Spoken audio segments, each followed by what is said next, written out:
Madame, Monsieur, bonjour. Ravi de vous retrouver dans ce nouveau rendez-vous de l'actualité. Voici les titres. Dans l'actualité, le Premier ministre Nourdine Bedoui affirme lors d'une réunion interministérielle l'importance de mobiliser les ressources financières nécessaires au parachèvement de la réalisation des programmes de logement ADL et d'assurer la disponibilité des assiettes foncières requises. Élection présidentielle du 12 décembre prochain, 139 postulants à la candidature suprême ont procédé au retrait des formulaires de souscription des signatures individuelles selon l'Autorité nationale indépendante des élections qui annonce l'ouverture de la révision périodique des listes électorales durant la période allant du 12 au 17 octobre courant. Écologie dans ce journal avec ce premier guide de terminologie technique en matière de l'environnement et des énergies renouvelables lancé hier, une parution en 3 langues. Arabe, amazigh et français et qui contient plus de 4000 termes scientifiques.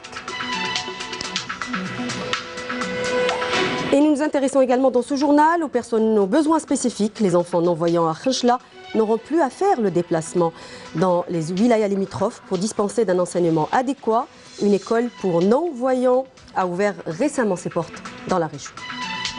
Je le disais à l'instant, le Premier ministre Nourdine Bedoui a affirmé que le gouvernement veillait à mobiliser les ressources financières nécessaires au parachèvement de la réalisation des programmes de logement ADL et à assurer la disponibilité des assiettes foncières requises.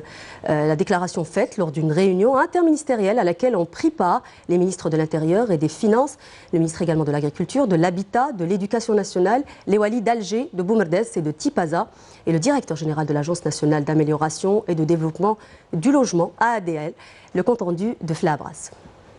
Le Premier ministre Nourdine Bedoui a présidé hier la réunion interministérielle où il a écouté les exposés détaillés sur la politique du logement dans la wilaya d'Alger, notamment le programme de logement ADL 1 et 2 lancé par l'État pour la réalisation de 560 000 unités, dont 195 836 dans la wilaya d'Alger, parmi lesquelles près de 71 500 unités ont été réalisées et plus de 80 000 autres sont en cours de parachèvement. Concernant les conclusions du travail mené par la commission intersectorielle chargée d'identifier les assiettes foncières devant abriter les logements ADL et suite aux visites d'inspection menées à travers nombre de communes dans la wilaya d'Alger ainsi que dans les wilayas limitrophes, conformément aux instructions du Premier ministre, l'opération a permis d'assurer la disponibilité de toutes les assiettes foncières nécessaires au parachèvement de la partie restante du programme de logement ADL pour la wilaya d'Alger, soit 44 323 unités. Pour ce qui est des programmes de logement dans la wilaya d'Alger, le Premier ministre Nourdine Bedoui a donné son accord de principe pour consacrer les parcelles de terrain récupérées suite à l'élimination des bidonvilles restants à la réalisation du programme ADL et les attribuer en priorité aux souscripteurs habitant les communes concernées. Il a ordonné l'adoption de types de construction à même de garantir une exploitation optimale des assiettes foncières disponibles. À cet effet, Nourdine Bedoui a chargé le wali d'Alger de prendre en charge le constat des parcelles de terrain concernées et l'élaboration de textes organisationnels y afférents. De même qu'il a chargé le ministre de l'Habitat, en collaboration avec le ministre des Finances, à l'effet de prendre les mesures permettant la réalisation des différentes structures publiques d'accompagnement de ces programmes de logement.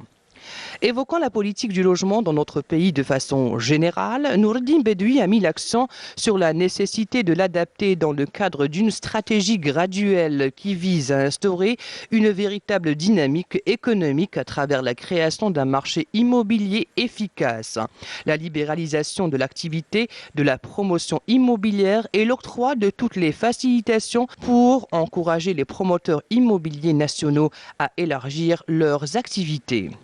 Ces mesures permettront d'assurer une offre de logements diversifiée qui s'adapte à l'évolution des besoins de nos citoyens et leurs exigences de bien-être et de prospérité.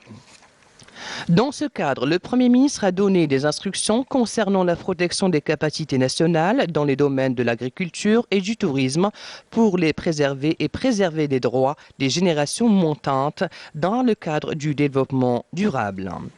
En outre, Nourdine Bedoui a insisté sur l'impératif de revoir le site de réalisation des grandes agglomérations, notamment à travers la distribution de ces grands projets sur les communes concernées, en prenant en considération la demande enregistrée au niveau de chaque commune. Le Premier ministre a également appelé à l'accélération de la cadence de réalisation des programmes de logement, prendre les mesures juridiques en vigueur à l'encontre des entreprises ayant manqué à leurs engagements contractuels. Il a appelé dans ce cadre à la généralisation de l'utilisation des énergies renouvelables.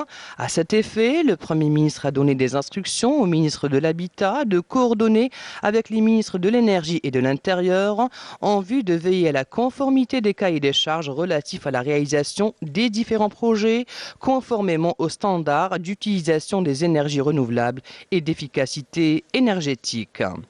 Enfin, et pour accélérer la cadence de réalisation du programme du gouvernement pour l'élimination de l'amiante de toutes les bâtisses et structures, le Premier ministre a chargé le ministre de l'Intérieur de mettre en place une commission ministérielle chargée du recensement de toutes les bâtisses et les infrastructures concernées et d'arrêter un calendrier pour l'exécution de cette opération dans les plus brefs délais. Les résultats de travail de cette commission seront présentés lors de la prochaine réunion du gouvernement dans 15 jours. Le Premier ministre a chargé également le ministre des Finances à l'effet de prendre les mesures adéquates pour accompagner ce programme à travers la mobilisation des ressources financières nécessaires. Nous l'annonçons en titre, l'autorité nationale indépendante des élections, ANI, a annoncé hier l'ouverture de la révision périodique des listes électorales durant la période allant du 12 au 17 octobre courant, et ce en réponse à une revendication insistante exprimée par les jeunes citoyens pour pouvoir exercer leurs droits constitutionnels. Cette prolongation de la révision du fichier électoral intervient conformément à la loi organique 1907 du 14 septembre 2019 relative à l'ANI et la loi organique 1610 du 25 août 2016 portant régime électoral.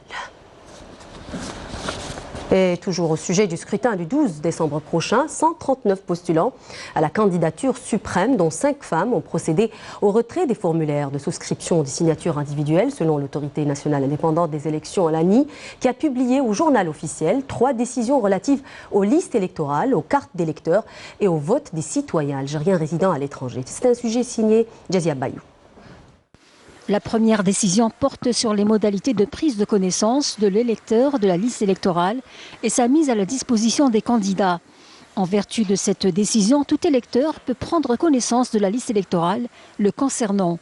Les listes électorales de l'ensemble des communes et les listes électorales de l'ensemble des représentations diplomatiques et consulaires à l'étranger sont mises à la disposition des représentants dûment habilités, des partis politiques participant aux élections et des candidats indépendants. La deuxième décision concerne les modalités d'établissement, de délivrance, de remplacement et d'annulation de la carte d'électeur. Les cartes d'électeurs sont établies par la délégation de Wilaya et de la représentation diplomatique ou consulaire de l'ANI et sont valables pour 8 consultations électorales. La troisième décision fixe les modalités de vote des citoyens algériens résidant à l'étranger et le fonctionnement des commissions électorales est considéré comme électeur résidant à l'étranger, tout citoyen algérien remplissant les conditions légales d'inscription sur la liste électorale. La carte d'électeur établie par l'ANI est remise au siège de la représentation diplomatique ou consulaire. Le cas échéant, elle est adressée au domicile de son titulaire par voie postale. En cas d'empêchement ne leur permettant pas d'accomplir leur devoir le jour du scrutin, les électeurs résidant à l'étranger peuvent à leur demande exercer leur droit de vote par procuration. Et à présent, voici des réactions de citoyens à la tenue prochaine des élections présidentielles. أنا ماذا بيا بلادي يتعدل. أنا باغي كاليتي تاع بريزيدون يجي يكون زعما يكون الروح تاع هذا البلاد. يكون الروح تاع هذا البلاد ما يكونش خاين ولا ماذا بينا رئيس يكون مليح لهذا البلاد ونعاونوه نورمال. والانتخابات سي اوبليجي نديروها باسكو ضروريه. هذه يعني مصلحه تاع البلاد هذه وتاع الشعب وان شاء الله باذن الله تكون تفوت انتخابات نزيهه وحره. انتخاب بيان سير اخويا، انا مواطن جزائري وتهمني هذه الانتخابات اكثر باللي بالك تهم الغاشي كاع. الازمه تاع السكن هي الحاجه الاولى اللي اختي انسيستي عليها الرئيس اللي راجع. وحاجه واحده اخرى، راه كاين بزاف النقائص، بصح انا الحاجه واحده اللي انسيستي عليها حاجه ازمه تاع السكن، وماذا بينا ان شاء الله يشوفوا لهذا الشباب. انتخابات ضروريه كاع، خاصنا رئيس اللي يخدم البلاد فيها كل خير كاع، خاصنا الاقتصاد، خاصنا اللي مشينا لي بروجي، هذا ما كان نحوسوا على رئيس يكون مليح اللي يخدم لنا البلاد. خصنا واحد اللي راجل ويخدم البلاد ويشوف في المجتمع ويشوف واش خص هذا الشعب واش ما خصاش، ماشي كيما قال قبان خونا قال لك زعما حنا نمشيو نحوسوا عليه، لا خص بريزيدون هو يجي يحوس علينا خويا، راك فاهمني؟ والفوت نفوتيو هذه بلادنا وحقنا ودمنا ودم جدودنا راه طايح فيها. نتمناو من الشعب الجزائري كامل يكون واعي، رحنا في مرحله صعيبه بزاف ويليق نتثبتوا والقدام ماشي الرول كيما قالوها الشباب، مازال الشباب القدام ما نولوش الرول.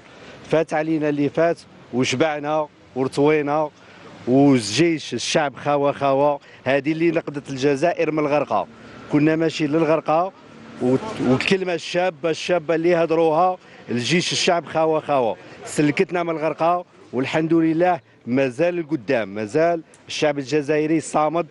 ها كارطه تاع الفوت، راني جاي هذا العام ان شاء الله ننتخبوا نزيروا رسالنا نشوفوا رئيس صالح، بصح كاين شروط. حنا الحمد لله زعما درنا حراك وفات شباب وحاسبناهم، بصح كاينه حاجه باقي نقطه واحده اخرى نفوتوا لها، سكدوا البلاد واللي يجينا ان شاء الله. الحاجه الضروريه في هذه الدنيا السكنه والخدمه. Écologie à présent est ce premier guide de terminologie technique en matière d'environnement et d'énergie renouvelable lancé hier à Alger. Une parution en 3 langues, arabe, amazigh et français. L'ouvrage constitue une première initiative visant à renforcer le bon usage des terminologies adaptées par le secteur de l'environnement en Algérie, nous dit Abdelmajid Benqassi. Le premier guide de terminologie technique en matière de l'environnement et des énergies renouvelables a été lancé en 3 langues, arabe, amazigh et français. Un ouvrage de 300 pages contenant plus de 4000 termes scientifiques. Ce guide, qui est unique en son genre, constitue un apport certain dans la recherche scientifique et technique dans ce qui est relatif à l'environnement, le développement durable et les énergies renouvelables. L'intérêt pour l'environnement et sa protection ne peuvent se faire qu'avec la connaissance de l'environnement et le rapprochement avec les scientifiques, avec l'utilisation de la langue. Réalisé sur des bases scientifiques les plus rigoureuses grâce à des compétences algériennes, le guide de terminologie sera amélioré à l'avenir.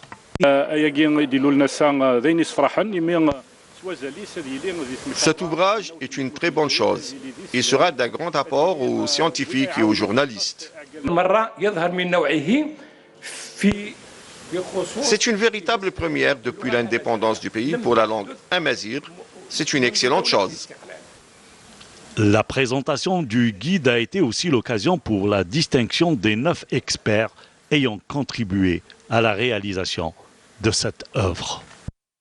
Le secteur de l'action sociale a été renforcé dans la wilaya de Khenchela par une école pour enfants non-voyants. L'établissement dispose de salles pédagogiques, d'ateliers et d'une cantine au grand bonheur des enfants non ou malvoyants de la région qui devaient auparavant faire le déplacement dans les wilayas voisines pour pouvoir suivre un enseignement adéquat. C'est un reportage signé Abdelmajid Benqassi. Créée tout récemment, l'école des non-voyants de la ville de Khenchela accueille un peu plus de 20 élèves qui suivent un enseignement primaire et moyen. Des élèves venus de plusieurs communes de la wilaya. Son ouverture est une réelle aubaine pour les enfants de la région qui auparavant étaient obligés d'aller suivre leur cursus scolaire dans les wilayas voisines. هذه المدرسة يعني التلاميذ وذوي الفئة ذوي الإعاقة البصرية كانوا في أمس الحاجة. Cette école était la bienvenue. Les non-voyants de la région en avaient réellement besoin. Avant, ils étaient obligés de s'inscrire dans les écoles de Biskra et d'Oum-le-Bouagui, ce qui leur causait beaucoup de problèmes. L'ouverture de cette école est une très bonne chose. Un bémol cependant, les enseignants sont dans leur majorité recrutés dans le cadre des différents dispositifs du pré-emploi.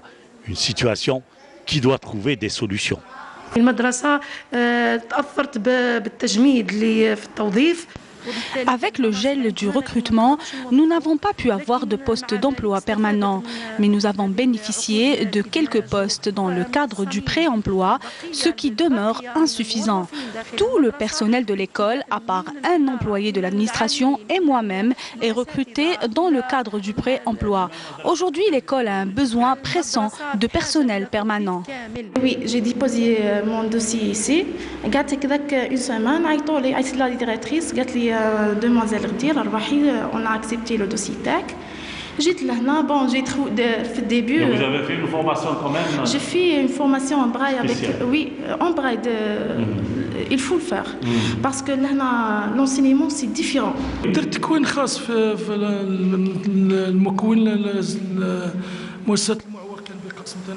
J'ai fait une formation spécifique de 3 années et aujourd'hui je suis enseignant dans cette école qui est un véritable acquis pour la wilaya.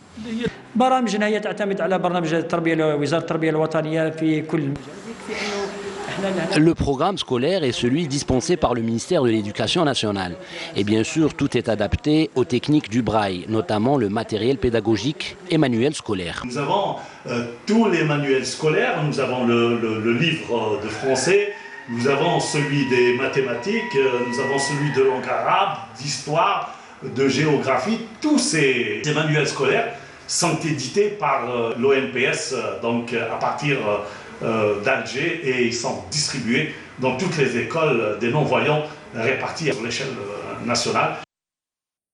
Et dans le monde, le prix Nobel de la paix est décerné ce matin au Premier ministre réformateur éthiopien. Ce prix reconnaît le travail crucial du gouvernement du Premier ministre éthiopien pour avoir commencé des réformes pour les droits humains en Éthiopie après des décennies de répression à grande échelle. Depuis l'arrivée de Abiy Ahmed au pouvoir en avril 2018, son gouvernement a notamment réformé les forces de sécurité et conclu un accord de paix avec l'Érythrée voisine pour mettre fin à 2 décennies de relations d'hostilité. Il a également aidé à négocier un accord de paix entre les dirigeants militaires soudanais et l'opposition civile, mettant un terme à des mois de manifestations.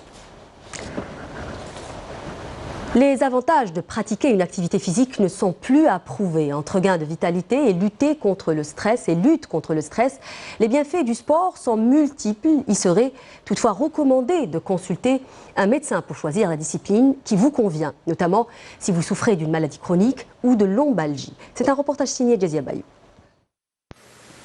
Bon nombre de personnes retiennent de l'activité sportive que ses bienfaits sur notre santé physique et morale. C'est la raison pour laquelle la majorité d'entre elles en pratiquent sans aucune consultation médicale au préalable. Le préalable, c'est de consulter son médecin traitant, bien sûr. Peut-être qu'il y a quelqu'un qui souffre d'une maladie, c'est-à-dire dont il ignore.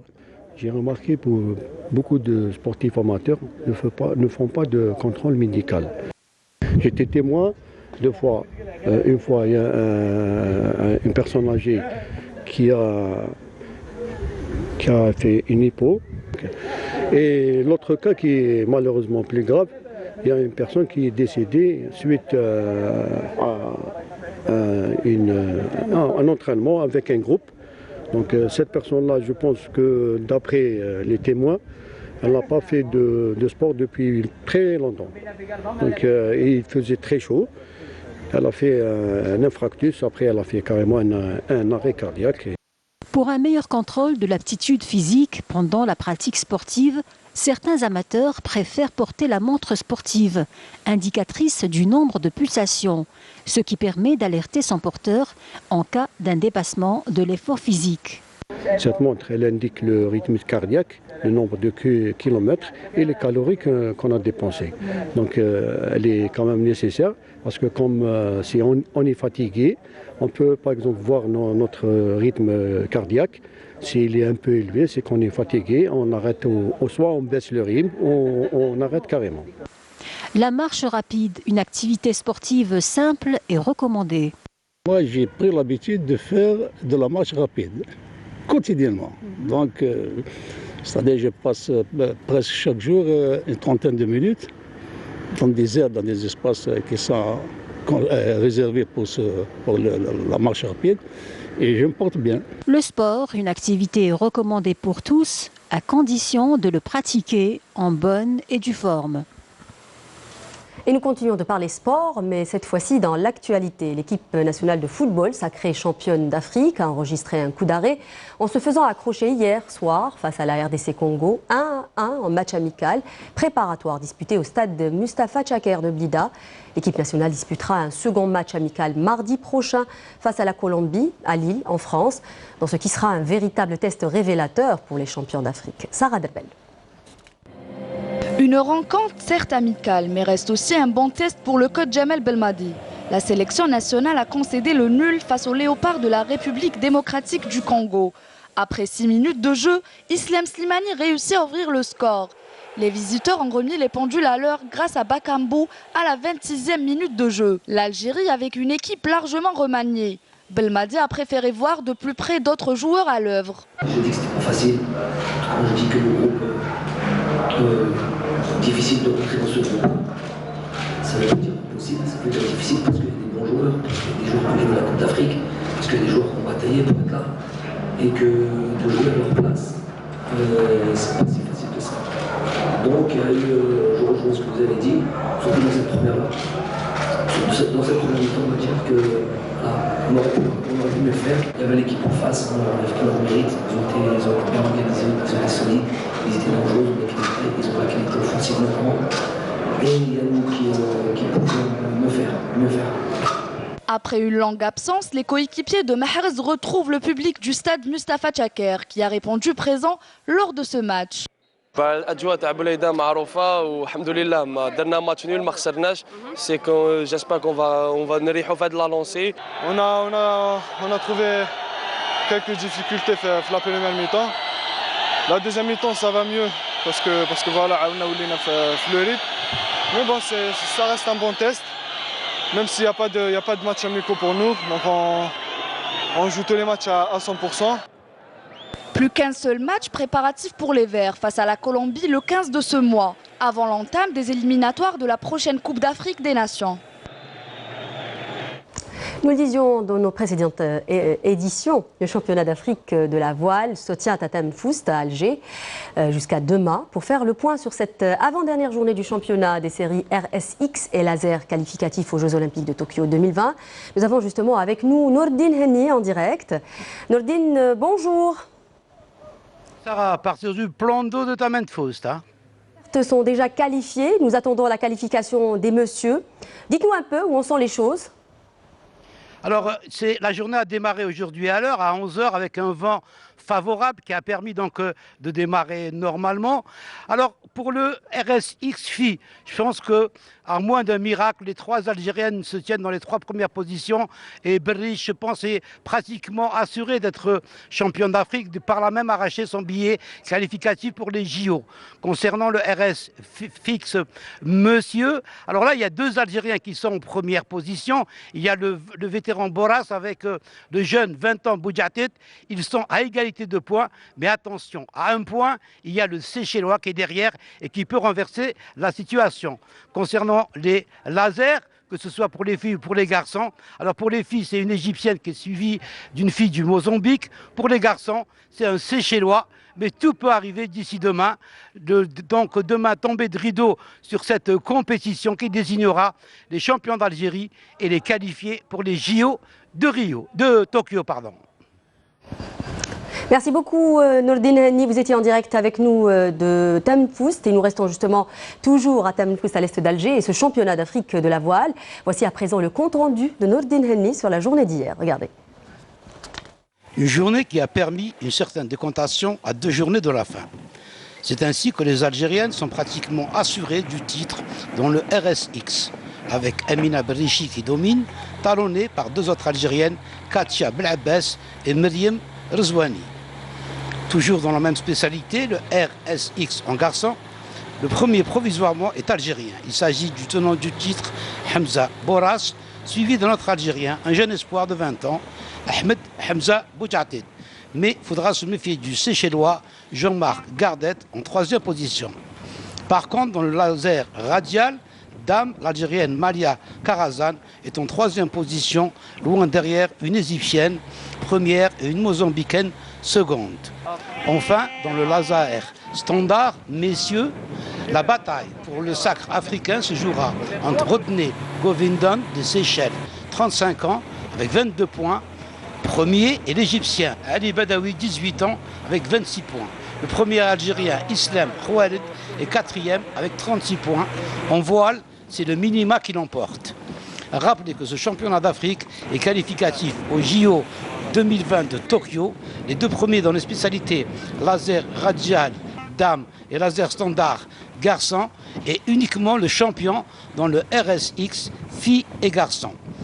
Le tombé de rideau pour cette manifestation est prévu pour le samedi 12 octobre. Et avec cette bouffée d'air, nous arrivons à la fin de ce journal. Merci de nous avoir prêté attention. Tout de suite, la météo de Friel Chir. N'oubliez pas de nous rejoindre sur les réseaux sociaux. Je vous donne rendez-vous demain. Au revoir.